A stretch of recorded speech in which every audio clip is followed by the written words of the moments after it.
Goodbye, my love. Be good. Ayan. Mag-holiday ulit ang aking anak ng bunso. Doon sa Netherlands. Ayan, kung nakikita nyo, ang ganda ng view sa labas at nakasakay kami dito sa tren. Hindi. Ang mga anak ko lang palang nakasakay sa tren. At makipagkita tayo at bumati tayo sa mga alpaka. Ayan, kung nakikita nyo ang layo nila. Makikita natin sila ng personal. Hindi. Mapapanood lang pala natin sila. At tayo'y mamamasyal sa kanilang lugar.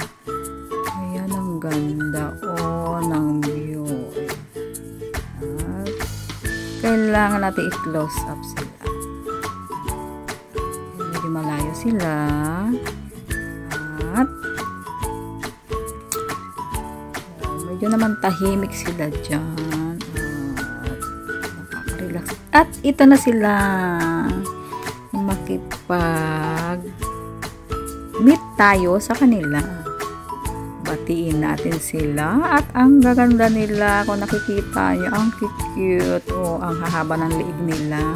First time ko lang makakita ng ganitong mga animals. Wow. Sila ay si alpaca. Ang tawag sa kanila ay alpaca. Yan ang kanilang pangalan. So cute nila. Para silang toy. Para lang sila stuffed toys. Ayan. Panoorin natin sila at mag-enjoy tayo sa kanila itsura. Beautiful. Enjoy for watching, everyone.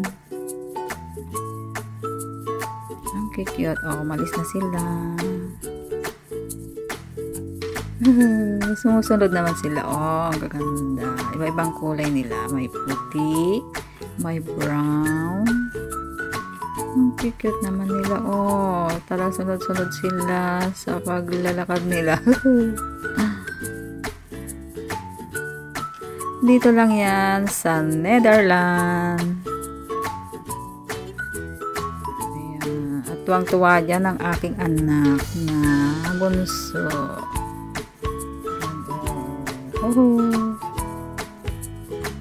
May mga natitira pa. Tahimik lang sila. Ang galing. Hayop na ito. Nagagaling na mga animals na ito. Galing. So cute.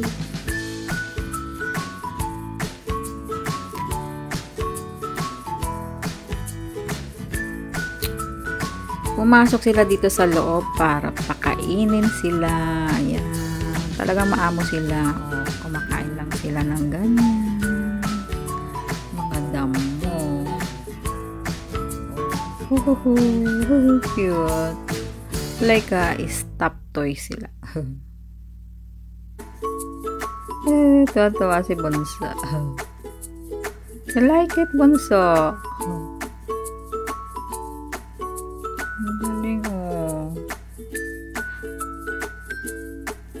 Enjoy for watching.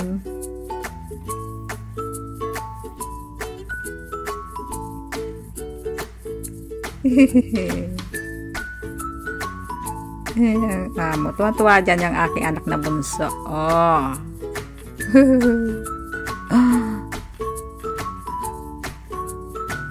Galing naman. Basta papakainin mo lang sila dyan. Papasok sila dito sa loob. Upo ka lang. Pakainin mo sila. Mahihipo-hipo mo pa sila. At mahawak-hawakan mo pa sila.